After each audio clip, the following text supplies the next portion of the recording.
Good day to everyone.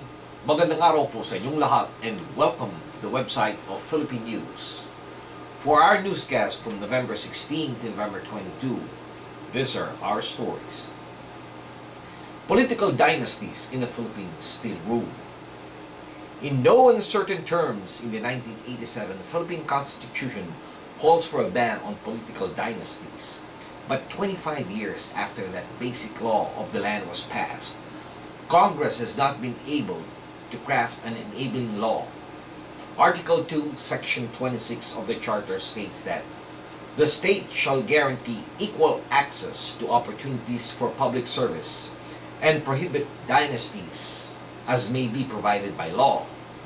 Well, despite attempts to craft an anti-dynasty law, no progress has been made by the country's legislature.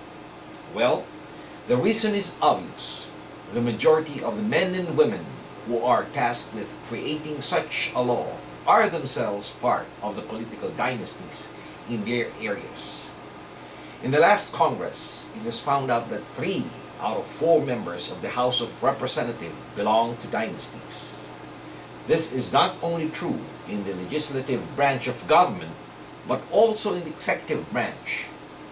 Well, welcome to the world of Philippine politics, circa 2012, where old political dynasties refuse to die. With the 2013 midterm polls fast approaching, calls to implement the constitutional ban on families having a stranglehold on political power have been revived. But as Commission on Elections Chairman Sixto Brillante said, one way to rid the country of dynasties is to vote them out of office. But this is easier said than done, since these candidates seeking to oust incumbents would usually be part of the dynasties themselves. Ex-governor blames mayoral race loss on fellow Philippines smear campaigns as a state that's big win in Hawaii. Benjamin Cayetano, the first Filipino governor of Hawaii, lost his bid to become the first Filipino mayor of Honolulu, garnering only 46% or 134,690 of the votes, while former city manager Kirk Caldwell won with 53% or 157,650, a difference of about 22,960 votes. Cayetano had led in the primaries with 44.8% of the votes, while Caldwell had gotten 29.5%, and the incumbent mayor, Peter Carlisle, had obtained 25.1%, thus eliminating him in the general elections.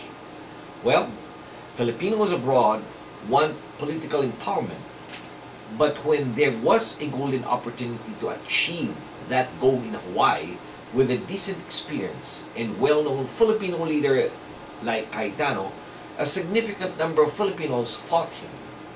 Many went on radio, appeared on print ads, and some had starring roles in TV ads saying bad things against Cayetano.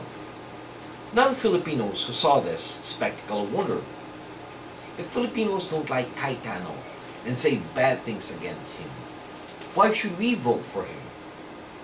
Now with Cayetano gone, Filipinos in Hawaii have lost their only opportunity for a real political empowerment in this generation and succeeding generations. There is no Filipino in the political firmament in Hawaii who can win big casino in politics, mayor, governor, senator, or congressman for that matter. Kennedy daughter confirms plagiarism complaint versus Senator Tito Soto. The office of Kerry Kennedy, daughter of the late U.S. Senator Robert Kennedy, has confirmed the authenticity of a strong-worded statement against Senator Vicente Tito Soto that began to circulate widely on the internet over the weekend. The statement chastised Soto for his unethical, unsanctioned theft of Robert Kennedy's intellectual property and the intellectual property of all those whose work he has plagiarized. However, Soto told reporters last Monday, November 12, that he's still waiting for an official copy of the document to be sent to his office before commenting on the matter.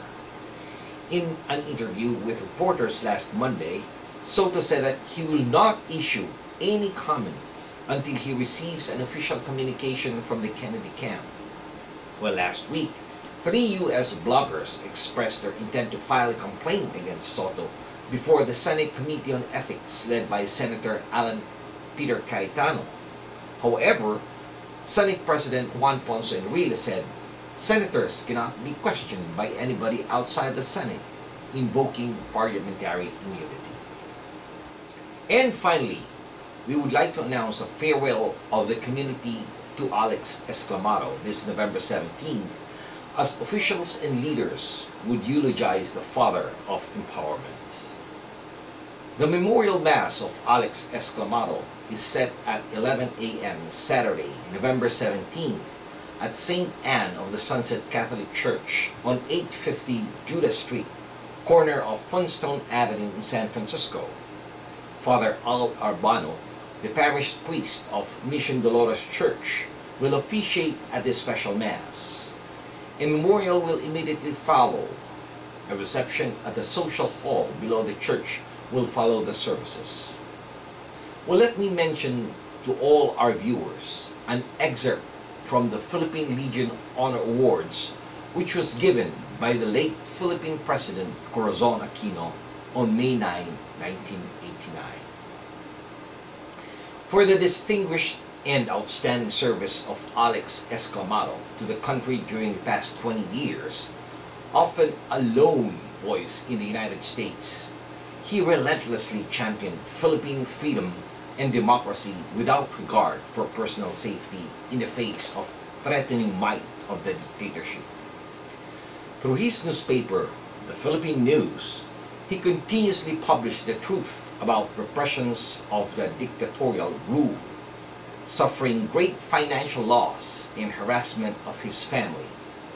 His testimony before the U.S. Congress, revealing facts about the assassination of Benigno Aquino Jr. and the oppression of the Filipino people, helped change U.S. policy towards the Philippines. Since the 1960s, he has led a gallant battle for equal rights for Filipino immigrants in the U.S., benefiting not only Filipinos but all Asians. He was a prime mover in unifying more than 3,000 Filipino-American associations into a single organization known as the National Federation of Filipino-American Association, which is commonly called NAFA, with the goal of assisting Filipinos in the U.S. and contributing to the economic recovery of the Philippines. And on behalf of all those who value and realize the fruits of your efforts, we salute you, Mr. Alex Exclamado, for a job well done. From the bottom of our hearts, thank you very much, Mr. Exclamado.